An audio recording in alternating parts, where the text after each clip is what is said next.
Hi friends, ఈరోజు interesting topic ఏంటిదంటే food తోటి సుఖంగా అన్నం తినలేకపోవడం, అరిగేది వాంతింగ్ రావడం, అరగకుండా వాంతింగ్ రావడం, ఇలాంటి సమస్య ఎదురైనప్పుడు నేను చెప్పేది ఈ పెద్దేవర పెద్దమ్మ పెద్దేవర ఆఖరి దేవర పేరు చెప్పి మనిషికి అన్నం దొరకకుండా చేసే పద్ధతులు చాలా వరకు కొన్ని ఉన్నాయి.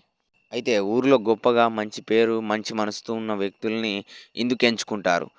వాళ్ళు పెద్దేవరని, ఆఖరి దేవర పూజ అని జెప్పి బ్లాక్ మ్యాజిక్స్ ద్వారా వాళ్ళకి ఇంటికి అన్నం దొరకకుండా కాల కాలేయ పిండ కాలేయ పిండ దోషాన్ని అంటగడతారు. అంటే చనిపోయిన అస్థికలు ఉంటాయిగా, ఆహ్, దుర్మార్గపు చావు చచ్చినోడు, రోడ్ యాక్సిడెంట్‌లో చచ్చిపోయినోళ్ళ అస్థికలని కలిపి ఒక కుండ చిప్పలో పెద్దేవరను, ఆఖరి దేవరని పూజ చేపిచ్చి నమ్మించి మన బంధువులలోనే ఉంటూ మనకు శత్రువులై మనకు పుల్లలు పెట్టేవాళ్ళు చాలా ఉన్నారు. ఈ విధంగా ఈ పెద్దేవర, ఆఖరి దేవర పూజ చేయించుకునేటప్పుడు పూజారి గాని, డోలు కొట్టే డొ డొబ్ డొ డొబ్బులోళ్ళంటారు, డుబ్బులోళ్ళంటారు. ఆ డుబ్బులోళ్ళు గూడా కొంతమంది హ్యాకర్లున్నారు. అంటే హ్యాకర్లంటే మనకు తిండి సౌఖ్యమత దొరకకుండా, పెళ్లి సౌఖ్యత లేకుండా చేసే కొన్ని హ్యాకర్ సిద్ధాంతాలు చేస్తుంటారు. వీళ్ళన్నిటిని నింపడానికి ఒక కుండ చిప్పని బోనం కుండ లెక్క చేసుకొని బియ్యపు గింజల్ని ఏరుకొని దాంట్లో పెద్దేవర పట్నం అనుకుంటా మీ ఆస్తుల మీద, మీ అంతస్తుల మీద, మీ తిండి సంస్థల మీద మొత్తం అన్నీ చేస్తారు ఫ్రెండ్స్.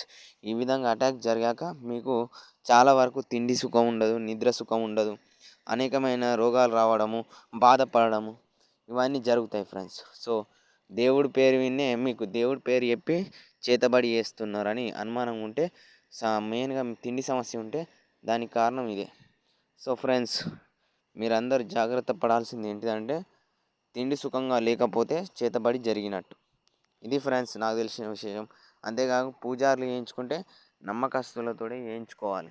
ఎవరిని పడితే వారిని ఎంచుకొని పూజలకు పెట్టుకోకండి.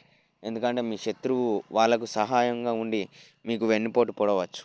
ఇది ఫ్రెండ్స్, ఈ కాలేయ పిండ దోషం వల్ల తిండి తినలేరు, నిద్ర కరెక్ట్ పట్టదు. భార్యతోటి, కుటుంబంతోటి, పిల్లలతోటి ఎప్పుడు ఏదో ఒక గొడవలు జరుగుతూ ఉంటాయి. అవమాన పాలవుతారు. నలుగురిలో డామినేట్ అవుతారు. ఎక్కడ చూసినా ఇన్సల్టీగా ఫీల్ అవుతారు. ఎవరికి చెప్పుకోని బాధలు ఏర్పడతాయి. ఇది ఫ్రెండ్స్, కొంతమంది డొబ్బులోళ్ళును, ఒగ్గు కథలు చెప్పేటోళ్ళు నేర్చుకున్న విద్యలివి. బ్లాక్ మ్యాజిక్స్ అంటే ఇలా కూడా ఉంటాయి. దేవుడి పేరు చెప్పి చేతబడులు చేసేటోళ్ళు కూడా చాలా వరకు జనాలున్నారు. ఇది గుర్తుపెట్టుకోవాలి friends. Bye friends. Bye bye bye.